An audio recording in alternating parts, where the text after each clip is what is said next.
Assalamualaikum warahmatullahi wabarakatuh.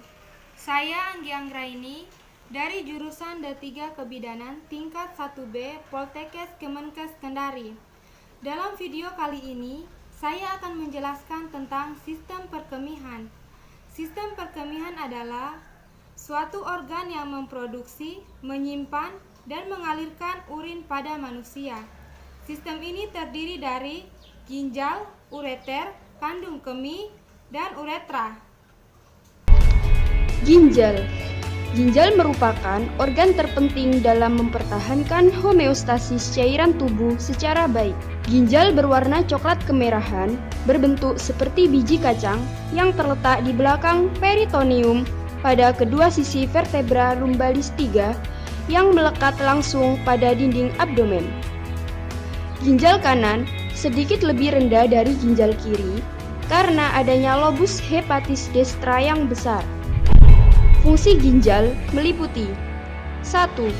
Mengatur volume cairan dalam tubuh. 2. Mengatur keseimbangan osmotik dan mempertahankan keseimbangan ion yang optimal dalam plasma. 3. Mengatur keseimbangan asam basa cairan tubuh. 4. Ekskresi sisa-sisa hasil metabolisme. 5. Fungsi hormonal dan metabolisme. Ginjal mempunyai selubung, yakni kapsula fibrosa, kapsula adiposa, fascia renalis, dan corpus adiposum pararenal.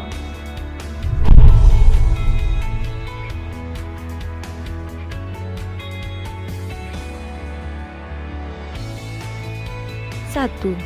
Glomerulus merupakan gulungan atau anyaman kapiler yang terletak di dalam kapsula Bowman atau ujung buntu tubulus ginjal yang bentuknya seperti kapsula cekung menutupi glomerulus yang saling melilitkan diri.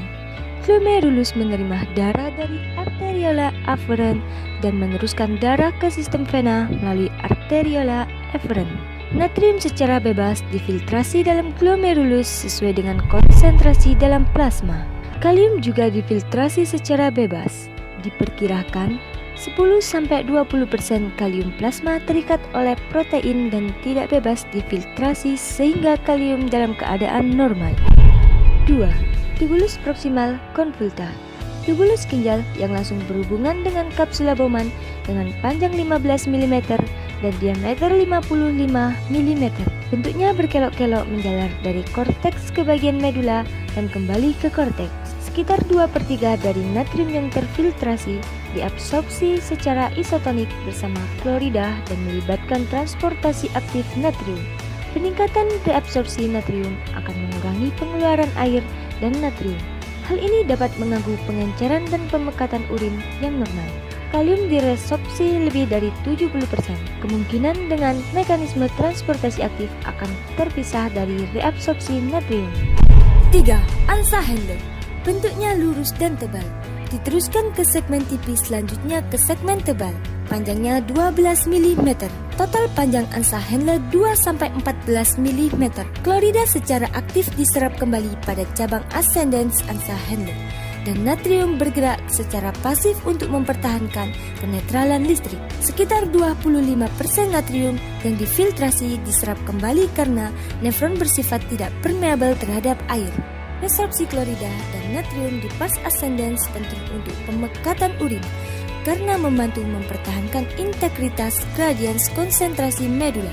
Kalium terfiltrasi sekitar 20-25 diabsorpsi pada pars ascendens lengkung Handler. Proses pasti terjadi karena gradien elektrokimia yang timbul sebagai akibat dari reabsorpsi aktif klorida pada segmen nefron ini. Tubulus distal convoluta. Bagian tubulus ginjal yang berkelok-kelok dan jauh letaknya dari kapsula Bowman. Panjangnya 5 mm. Tubulus distal dari masing-masing nefron bermuara ke ductus colligens yang panjangnya 20 mm. Masing-masing ductus colligen berjalan melalui korteks dan medula ginjal. Bersatu membentuk suatu ductus yang berjalan lurus dan bermuara ke dalam ductus Bellini, seterusnya menuju calyx minor ke calyx major. akhirnya mengosongkan isinya ke dalam pelvis renalis pada aspek masing-masing piramid medula ginjal. Panjang nefron keseluruhan ditambah dengan ductus colligens 45-65 mm. Nefron yang berasal dari glomerulus cortex atau nefron cortex mempunyai ansa Henle yang memanjang ke dalam piramid medula. 5. Ductus colligens medula bukan merupakan saluran metabolik tidak aktif, tetapi pengaturan secara halus ekskresi natrium urin terjadi di sini dengan aldosteron yang paling berperan terhadap reabsorpsi natrium. Peningkatan aldosteron dihubungkan dengan peningkatan reabsorpsi natrium. Ductus ini memiliki kemampuan mereabsorpsi dan menyekresi kalium. Reabsorpsi aktif kalium murni terjadi dalam ductus colligen medula. Ureter. Ureter terdiri dari dua buah saluran, masing-masing bersambung dari ginjal ke vesika urinaria, panjangnya 25-30 cm dengan panjang penampang 0,5 cm, mempunyai 3 jepitan di sepanjang jalan. Piala ginjal berhubungan dengan ureter, menjadi kaku ketika melewati tepi pelvis dan ureter menembus kandung kemih. Lapisan ureter terdiri dari jaringan fibrosa, otot polos, dan mukosa. Fungsinya menyalurkan hasil ekstraksi ginjal menuju kandung kemih. Vesika urinaria terletak tepat di belakang osteopubis. Bagian ini tempat menyimpan urin. Berdinding otot kuat, bentuknya bervariasi sesuai dengan jumlah urin yang dikandung. Vesika urinaria pada waktu kosong terletak di apeks vesika urinaria di belakang tepi atas symphysis pubis. Permukaan posterior vesika urinaria berbentuk segitiga, merupakan muara ureter dan sudut inferior membentuk uretra.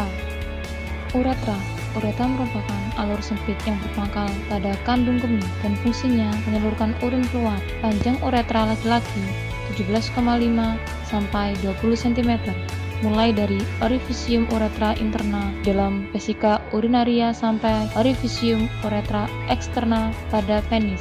Panjang uretra wanita 4 cm, mulainya dari orifisium uretra interna sampai ke orifisium uretra eksterna.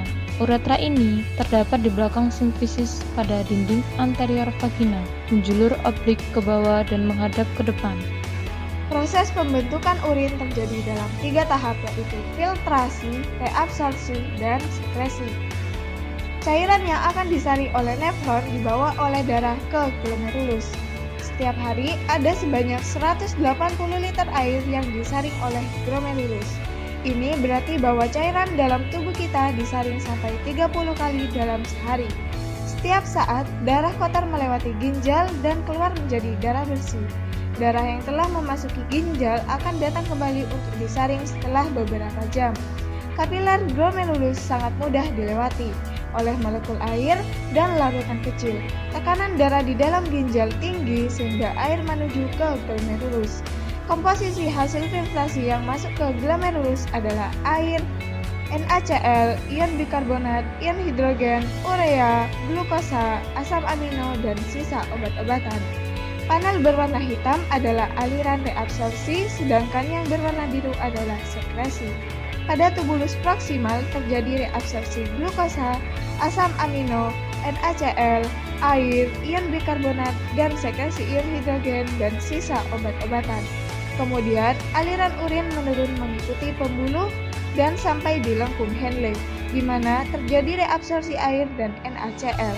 Reabsorpsi NaCl, air, ion bikarbonat, dan sekresi ion kalium dan ion hidrogen terjadi di tubulus contortus distal. Tubulus distal berakhir di saluran pengumpul. Saluran pengumpul melakukan reabsorpsi jika tubuh kekurangan cairan dan mineral.